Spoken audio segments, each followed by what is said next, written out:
భద్రాద్రి జిల్లా మణుగూరులో కాంగ్రెస్ ఆధ్వర్యంలో ప్రజాదీవెన సభ జరుగుతోంది. ప్రజాదీవెన సభలో పాల్గొన్న సీఎం రేవంత్ రెడ్డి, మంత్రులు పాల్గొన్నారు. కార్యక్రమాన్ని లైవ్ ద్వారా చూద్దాం. ప్రభుత్వం వచ్చి కేవలం 90 రోజులు ఉడకాలి. ఈ 90 రోజుల్లోనే మనం సాధించిన, ప్రజల కోసం చేసిన అనేక కార్యక్రమాలు ఉన్నాయి.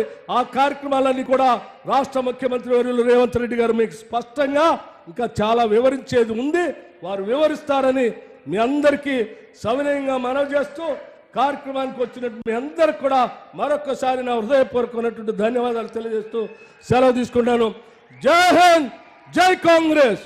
ఇప్పుడు మనందరి అభిమాన నాయకులు, మన గుండెల్లో ఉన్న మన ముఖ్యమంత్రి గారు రేవంత్ రెడ్డి గారు మాట్లాడవలసిందిగా కోరుతూ, వారు మాట్లాడిన తర్వాత వేదిక మీద ముందు లైన్లో ఉన్న వారందరూ, ఇది మన పార్లమెంటు టికెట్లు అనౌన్స్ చేసిన తర్వాత మొదటి సభ మనం జరుపుకుంటున్నాం. మనందరం బలరామ నాయక్ గారిని గెలుపు కోసం ముఖ్యమంత్రి గారు మాట్లాడిన తర్వాత అభినందన తెలిసేటప్పుడు చేతులు అందరం కూడా వరుసకెత్తి అభివాదం తెలియజేస్తాం. ముందు వరుసలో ఉన్నోళ్ళందరూ లెగొద్దని ముందే చెప్పుకుంటున్నాను. థ్యాంక్ యూ అండి. ఇప్పుడు గౌరవ ముఖ్యమంత్రి రేవంత్ రెడ్డి గారిని మాట్లాడవలసిందిగా కోరుతున్నాను.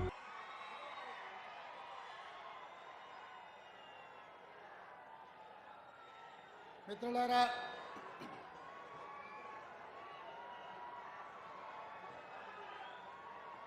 సభాధ్యక్షులు, స్థానిక శాసనసభ్యులు పాయం వెంకటేశ్వర్లు గారు, భద్రాచలం కొత్తగూడెం జిల్లా పార్టీ అధ్యక్షులు మిత్రులు పోడెం వీరయ్య గారు, ఈ కార్యక్రమంలో ముఖ్య అతిథులుగా పాల్గొన్న ఉప ముఖ్యమంత్రి మిత్రులు బట్టి విక్రమార్క గారు, కార్యక్రమంలో పాల్గొన్న ఖమ్మం జిల్లా ఇన్ఛార్జ్ మంత్రివర్యులు కోమటిరెడ్డి వెంకటరెడ్డి గారు, పెద్దలు ఉత్తమ్ కుమార్ రెడ్డి గారు, మిత్రులు శ్రీధర్ బాబు గారు, శ్రీమతి సీతక్క గారు, కొండా సురేఖ గారు, పొన్నం ప్రభాకర్ గారు, అదేవిధంగా ఏఐసిసి ఇన్ఛార్జ్ శ్రీమతి దీపాదాస్ మున్సీ గారు, ఏఐసిసి సెక్రటరీ రోహిత్ చౌదరి గారు, ఈనాటి పెళ్లి కొడుకు మిత్రులు మాజీ కేంద్ర మంత్రివర్యులు బలరాం నాయక్ గారు, వేదిక మీద ఉన్న శాసన సభ్యులు, అదేవిధంగా మంత్రివర్యులు తుమ్మల నాగేశ్వరరావు గారు, కాంగ్రెస్ పార్టీ నాయకులు, ప్రాణ సమానులైన పార్టీ కార్యకర్తలందరికీ హృదయపూర్వకంగా నమస్కారాలు, ధన్యవాదాలు. మిత్రులారా, మొట్టమొదటిసారి రాజకీయాలలో భాగంగా 2007లో ఈ ఖమ్మం జిల్లాకు రావడం జరిగింది. దాదాపుగా ఈ 18 సంవత్సరాలలో ఏ రోజు ఎప్పుడొచ్చినా, ఎట్లొచ్చినా, ఎంత కష్టాలలో వచ్చినా ఖమ్మం జిల్లా యువకులు, మా మిత్రులు వేలాది మంది వచ్చి ఇక్కడికి అండగా నిలబడి మీ గుండెల్లో పెట్టి చూసుకుంటున్నందుకు మీకందరికీ మనస్ఫూర్తిగా ధన్యవాదాలు. మిత్రులారా, నాకు మీకు రక్త సంబంధం లేకపోయినా మీ రక్తాన్ని చెమటగా మార్చి కాంగ్రెస్ పార్టీ జెండాను మీ భుజాల మీద మోసి మొన్న జరిగిన శాసనసభ ఎన్నికల్లో 10లో 9 అసెంబ్లీలు గెలిపించి ఈనాడు ఇందిరమ్మ రాజ్యం కాంగ్రెస్ ప్రభుత్వాన్ని ఖమ్మం జిల్లాలో ఉండే కార్యకర్తలు ఏర్పాటు చేసిండ్రు. వారికి మనస్ఫూర్తిగా నేను ధన్యవాదాలు తెలియజేయదలుచుకున్న. మిత్రులారా, సూర్యుడు ఎట్లయితే తూర్పున ఉదయించి ప్రపంచానికి వెలుగునిస్తాడో, తెలంగాణకు కూడా భద్రాచలం, మణుగూరు, ఖమ్మం జిల్లా ప్రాంతం తూర్పునే ఉంటుంది. ఇవాళ ఇందిరమ్మ ఇండ్ల పథకాన్ని భద్రాచలంలో శ్రీరామచంద్రుడి ఆశీర్వాదం తీసుకొని ప్రారంభించి ఇవాళ ప్రజా దీవెన సభ మన మనుగూరులో పినపాక శాసనసభ నియోజకవర్గంలో పెట్టి వేలాది మంది ఇక్కడికి తరలి వచ్చి తెలంగాణ రాష్ట్రానికి అటువైపున బీఆర్ఎస్ బీజేపీ నాయకులను ఖబర్దార్ బిడ్డలారా తెలంగాణ రాష్ట్రంలో కాంగ్రెస్ జెండా ఎగరేస్తామని మీరందరు ఇక్కడికి వచ్చినందుకు మనస్ఫూర్తిగా అభినందిస్తున్నా. మిత్రులారా, మీరు ఆలోచన చేయండి. ఆనాడు కష్టాలలో ఉన్నప్పుడు కార్యకర్తల మీద అక్రమ కేసులు పెడుతున్నప్పుడు కాంగ్రెస్ అభిమానులు జైళ్లలో మగ్గుతున్నప్పుడు పార్టీ నాయకులు భయపడి ఇళ్లలో దాక్కున్నప్పుడు కార్యకర్తలే ధైర్యం చేసి కట్టె చేత బట్టి కాంగ్రెస్ జెండాను మోసి రాబోయే ఎన్నికల్లో కాంగ్రెస్ను అధికారంలోకి తెస్తామని కొట్లాడింది. ఇవాళ అధికారం తెచ్చింది, అధికారం నిలబెట్టింది మీరే అని చెప్పి నేను ఈ సందర్భంగా చెప్పదలుచుకున్నా. మిత్రులారా, సెప్టెంబర్ 17, 2023 నాడు శ్రీమతి సోనియా గాంధీ గారు రంగారెడ్డి జిల్లా తుక్కుగూడలో రాజీవ్ గాంధీ ప్రాంగణంలో 6 గ్యారెంటీలను తెలంగాణ సమాజానికి అభయహస్త రూపంలో మాటిచ్చింది. సోనియా గాంధీ గారు, గాంధీ కుటుంబం అంటే మాట ఇస్తే మాట తప్పని మడమ తిప్పని నాయకురాలు ఎవరైనా ఈ దేశంలో ఉన్నారు అంటే అది శ్రీమతి సోనియా గాంధీ గారు అని చెప్పి నేను చెప్పదలుచుకున్నా. 2004లో ఆనాడు శ్రీమతి సోనియా గాంధీ గారు కరీంనగర్ జిల్లాలో తెలంగాణ ప్రజలకు మాట ఇచ్చింది. 60 సంవత్సరాల ఆకాంక్ష, వందలాది మంది విద్యార్థుల ఆత్మ బలిదానం, మరీ ముఖ్యంగా 69 తెలంగాణ ఉద్యమం ఈ ఖమ్మం గడ్డ మీదనే పురుడు పోసుకున్నది. పాల్వంచలో ఒక ఉద్యోగం కోసం మొదలైన ఈ తెలంగాణ ఉద్యమం, ఖమ్మం నుంచే మొదలైన ఈ తెలంగాణ ఉద్యమం ఇవాళ తెలంగాణ రాష్ట్రాన్ని సాధించి సగర్వంగా ఇవాళ మనుగూరులో నిలబడి తెలంగాణ రాష్ట్ర ముఖ్యమంత్రిగా మాట్లాడుతుందంటే ఖమ్మం జిల్లా పోరాటం, ఖమ్మం గడ్డ మీద ఉన్న గాలి, ఈ నేల, ఈ నీరు ఆ ఉద్యమ స్ఫూర్తిని నింపి ఇవాళ తెలంగాణ రాష్ట్రాన్ని సాధించినాం.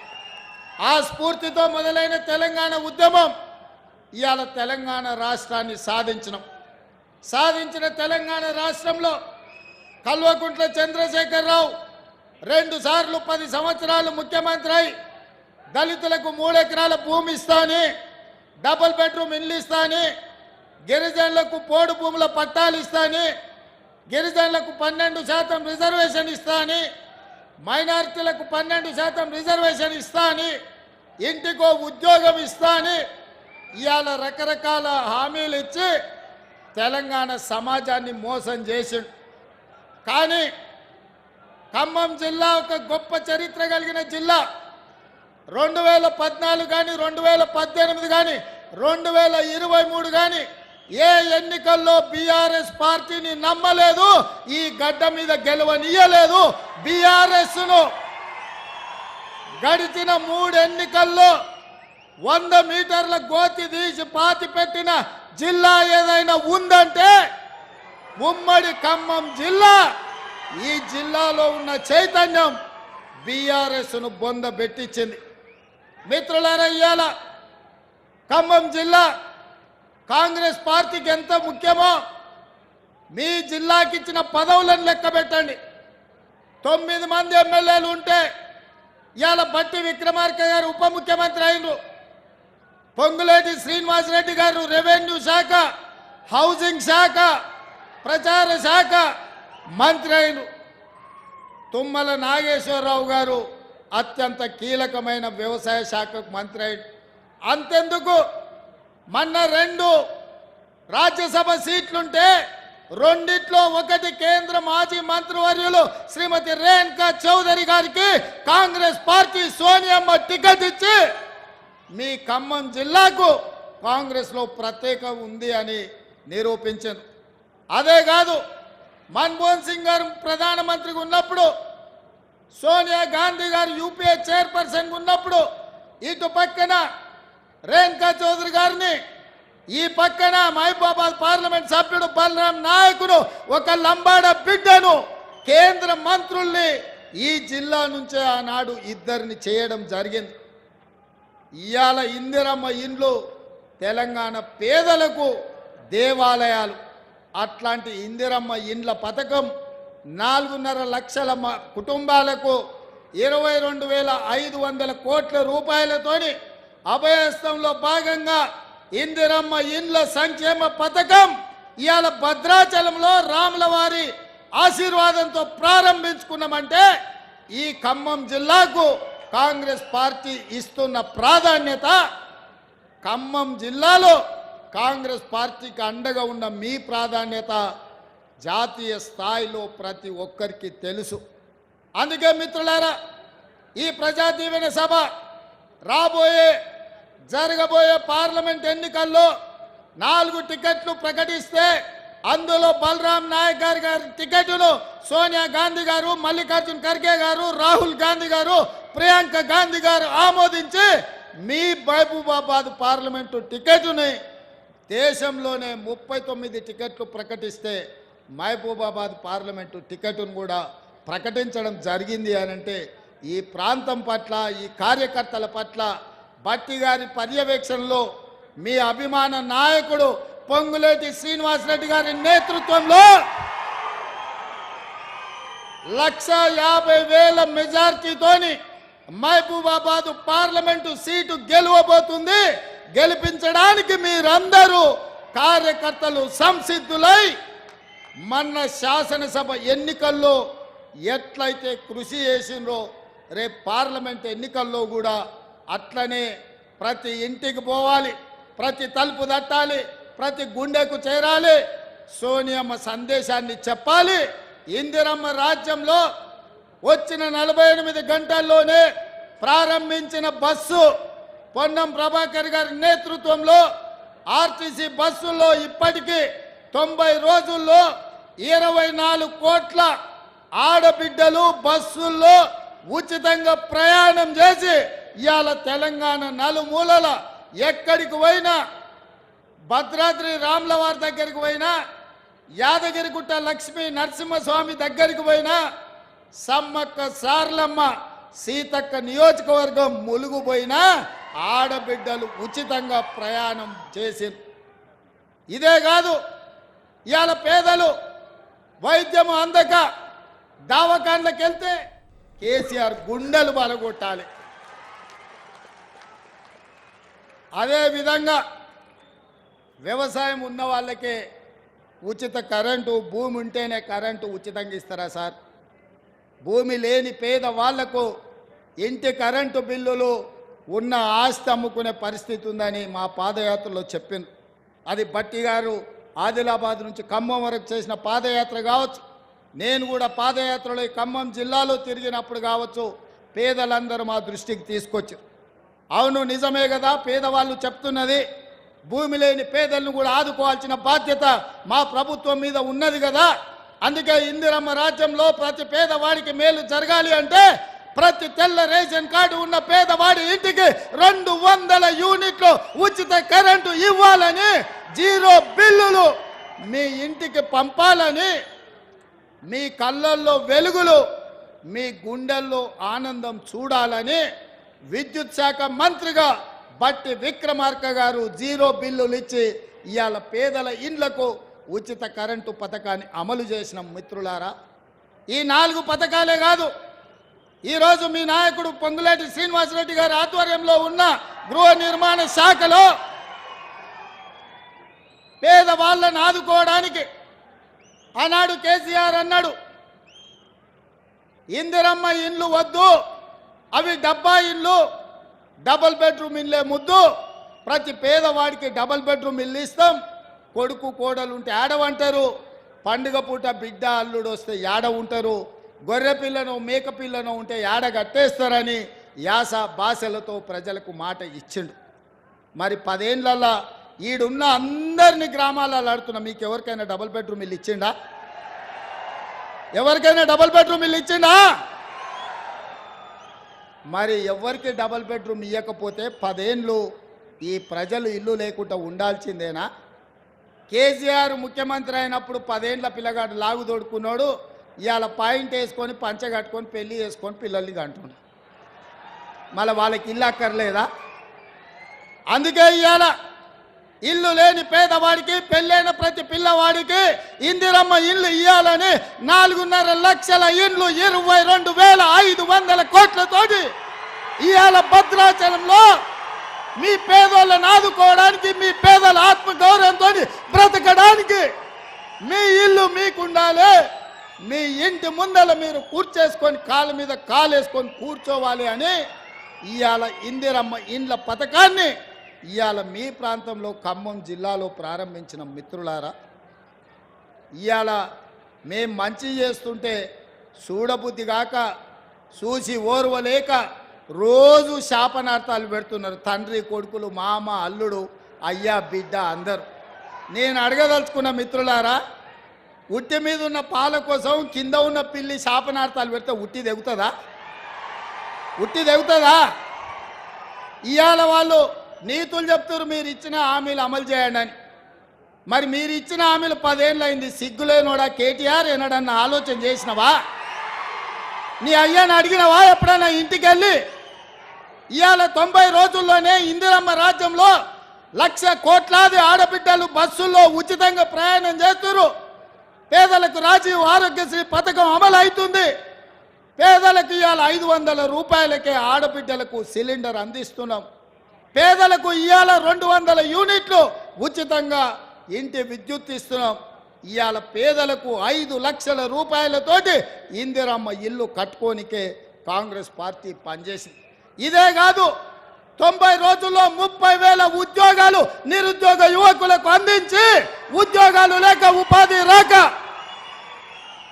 దిల్సుఖ్ నగర్లను, అశోక్ నగర్లను, అమీర్పేట్లను, కుక్కట్పల్లిలను వివిధ చౌరస్తాలలో తల్లిదండ్రులకు ఊరుకొచ్చి ముఖం చూపించుకోలేక రూపాయి కూడబెట్టి ఉపాధి హామీ కూలీ పైసలు పెట్టి తల్లిదండ్రులు పిల్లల్ని పట్నం పంపి చదివిస్తే కొలువులు రాక, పరీక్షలు పెట్టక, పెట్టిన పరీక్షల ప్రశ్నాపత్రాలు జిరాక్స్ సెంటర్లలో పల్లి బఠానీలలో అమ్ముతుంటే ఆ దుఃఖంతో పిల్లలు ఆత్మహత్యలు చేసుకుంటే ఈ గాడిద కొడుకులు ఒక్క రోజైనా చచ్చిపోయిన వాళ్ళని పలకరించిందా అని నేను అడుగుతున్నా.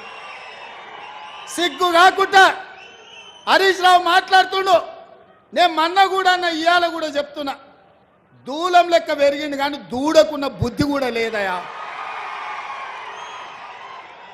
ఇవాళ బామాడుతున్నాడు, ఇక ఆయన చాలా మాట్లాడుతుడు. ఆ పేడమూతి బోడలింగానికి నేను చెప్పదలుచుకున్నా, అరే సన్నాసి, మీ ఇద్దరిని బిల్లారంగా అన్నాం. బీఆర్ఎస్ అంటేనే బిల్లారంగా సమితిరా, దొంగలరా, తోడు దొంగలరా మీరంతా. ఈ రాష్ట్రాన్ని దేశాన్ని కొల్లగొట్టిన దొంగలరా. మీ అయ్యొక్క చార్లెస్ శోభారాజురా ఈ రాష్ట్రాన్ని దేశాన్ని అంతర్జాతీయ స్థాయిలో పరువు తీసి కాళేశ్వరాన్ని కూలగొట్టి మేడిగడ్డ మేడిపండై అన్నారం ఇవాళ పగిలిపోయి సుందిళ్ళ సంకనాకడానికి పోయిందిరా మీ పాపాల పణ్యమే. ఇట్లాంటి పాపాలు చేసి ఇలా రాజీవ్ సాగర్, ఇందిరాసాగర్ ప్రాజెక్టులు మనం కడితే సీతారామ ప్రాజెక్టు, భక్తరామదాసు ప్రాజెక్టు అని పేర్లు మార్చి 1000 కోట్లు కొల్లగొట్టి ఖమ్మం జిల్లాకి ఇవాళ తాగడానికి నీళ్లు లేని పరిస్థితులు కల్పించిన దరిద్రులారా, మీరు వచ్చి మా గురించి మాట్లాడే. ఇక మీ జిల్లాల వాళ్ళకు చప్రాసి ఉన్నాడు, ఒంటికన్ను శివరాసన్. ఒంటికన్ను శివరాసన్ ఎవరో తెలుసు కదా మీ జిల్లాల. మరి ఇప్పుడు ఆయన ఏడున్నాడు, అంతకుముందు నీలిగిండు, మన వాళ్ళ మీద కేసులు పెట్టిండు ఇవాళ. అందుకే మిత్రులారా, మీరు ఆలోచన చేయండి. బీఆర్ఎస్ బీజేపీ కుమ్ముక్కైంది. ఇవాళ వాళ్ళిద్దరు ఒక్కటై కాంగ్రెస్ను ఓడించాలని కుట్రలు చేస్తారు. బీజేపీ వాళ్ళు 9 సీట్లు ప్రకటించారు. బీఆర్ఎస్ వాళ్ళు ఆ సీట్లలో అభ్యర్థులను ఎవరిని ప్రకటిస్తలేరు, ఎందుకంటే వాళ్ళు పోయి ప్రచారం చేసుకోవాలి. బీఆర్ఎస్ వాడు కూడా 4 సీట్లు ప్రకటించాడు, ఆడ కూడా బీజేపీ వాడు టికెట్లు ప్రకటిస్తలేడు. వీళ్ళ అవగాహన ఎట్లుందో చూడండి. ఎందుకే నామనాగేశ్వరరావుకి టికెట్ ఇవ్వవా? ఖమ్మం జిల్లాలో ఎందుకో ప్రకటించలేదు? ఎందుకు ప్రకటించలే? నీ పార్టీ దిక్కు లేదా? ఈ పక్కలే మహబూబాబాదుల మాలోతు కవిత గారు మీ సిట్టింగ్ ఎంపీ కదా, ఆమె టికెట్ ఇవ్వవా? ఆమెను ఎందుకు ప్రకటించలే? హరీష్ రావు అదే విధంగా కేసీఆర్ ఉన్న మెదక్ జిల్లాలో మీకు అభ్యర్థి దొరకలేదా? సంఖ్య నాకుతుండ్రా? మెదక్ జిల్లా పార్లమెంట్ అభ్యర్థిని ఎందుకు మీరు ప్రకటించలే? నిజామాబాద్లో నీ బిడ్డనే పోటీ చేసింది కదా పోయినసారి. ఈసారి నీ బిడ్డకు నిజామాబాద్లో టికెట్ ఇయ్యవా? మళ్ళీ అక్కడి జనాలు బండకేసి కొడతారని నీకు అనుమానం వచ్చిందా? ఆలుగడ్డ శ్రీనివాస్ యాదవ్ మొన్నటి వరకు నీకు మంత్రే ఉండే కదా. సికింద్రాబాద్ మళ్ళీ ఎందుకు ఆయన కొడుకు ఆయనకు టికెట్ ఇయ్యలేదు ఎందుకని నేను అడుగుతున్నా. అంటే ఇవాళ కలిసి కనిపిస్తే తెలంగాణ ప్రజలు చెప్పుతో కొడతారని చీకట్ల ఒప్పందం చేసుకొని ఒకడు అలాయి బలాయి చేసుకొని మోడీ కేడీ కలిసి కాంగ్రెస్ పార్టీ మీద కుట్ర చేస్తారు. ఎందుకంటే తెలంగాణలో ఇవాళ ఇందిరమ్మ రాజ్యంలో అభయహస్తం పథకాలు అమలు చేస్తుంటే 14 సీట్లు స్పష్టంగా కాంగ్రెస్ గెలుస్తుంది. తెలంగాణ గడ్డ మీద కాంగ్రెస్ జెండా ఎగురుతుందని గుర్తించింది కాబట్టే ఇవాళ ఇద్దరు కలిసి కుట్ర చేస్తున్నారు. రోజుకోసారి డాక్టర్ లక్ష్మణ్ అంటున్నాడు ఎన్నికలు అయిన తర్వాత ఈ ప్రభుత్వం ఉండదని. నేను అడగదలుచుకున్న డాక్టర్ లక్ష్మణ్, అయ్యా నీ దగ్గర ఉన్నది 8 ప్రభుత్వాన్ని ఎట్లా ఏర్పాటు చేస్తావు చెప్పని నేను అడుగుతున్నాను. అంటే బీఆర్ఎస్ బీజేపీ ఒక్కటై కుమ్ముకై కుట్ర చేసి ఈ ప్రభుత్వాన్ని పడగొట్టాలన్న ఆలోచన చేస్తున్నారు.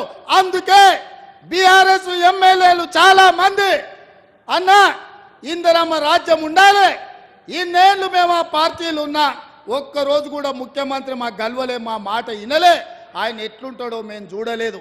కానీ మీ ప్రభుత్వం వచ్చిన తర్వాత మీ మంత్రులు సచివాలయంలో ఉండరు, మీరు ఇంటికి వచ్చినా కలుస్తుండ్రు, సచివాలయంలో కలుస్తున్నారు, పేదల్ని కలుస్తున్నారు, కార్యకర్తల్ని కలుస్తున్నారు, ఆడబిడ్డల్ని కలుస్తున్నారు, అధికారులను కలుస్తున్నారు, సమీక్షలు చేస్తుండ్రు, అభివృద్ధి చేస్తుండ్రు. 5 ఏళ్ళు మీ ప్రభుత్వాన్ని కాపాడే బాధ్యత మాది అని బీఆర్ఎస్ ఎమ్మెల్యేలు వచ్చి అందరు నాకు కలిసి చెప్పిపోతున్నారు. ఒకవేళ నేను అనుకుంటే గేట్లు తెరిస్తే కేసీఆర్ నువ్వు నీ అల్లుడు నీ ఇంటోళ్ళు తప్ప మొత్తం కాంగ్రెస్ పార్టీ కండువ కప్పుకొని ఇందిరమ్మ రాజ్యాన్ని కాంగ్రెస్ ప్రభుత్వానికి అండగా నిలబడతారు. ఇవాళ మన మిత్రుడు వెంకట్రావు గారు కూడా ఇక్కడికి వచ్చి మనకు మద్దతుగా నిలబడ్డాడు. అంటే మేము మర్యాదపూర్వకంగా రాజకీయ నీతిజ్ఞతో ఇవాళ రాజకీయాలు చేయాలనుకుంటున్నాం. మీరు మా ప్రభుత్వాన్ని పడగొట్టాలనే కుట్ర మోడీ కేడీ కలిసి చేస్తే చూస్తూ ఊరుకుంటామని అనుకోకండి. మాకు తెలుసు, లోతు తెలుసు, ఎత్తు తెలుసు, పెడితే ఎక్కడికి వెళ్ళుతో కూడా తెలుసు బిడ్డ మాకు. అనుకుంటురేమో మీరు అల్లా తప్పక వచ్చిండు అయ్య పేరు చెప్పుకుండాని. బిడ్డ నల్లమల నుంచి తొక్కుకుంటా ప్రగతి భవన్లో బద్దలు కొట్టి నిన్ను బజార్లకు ఇడిచి ఇందిరమ్మ రాజ్యం కాంగ్రెస్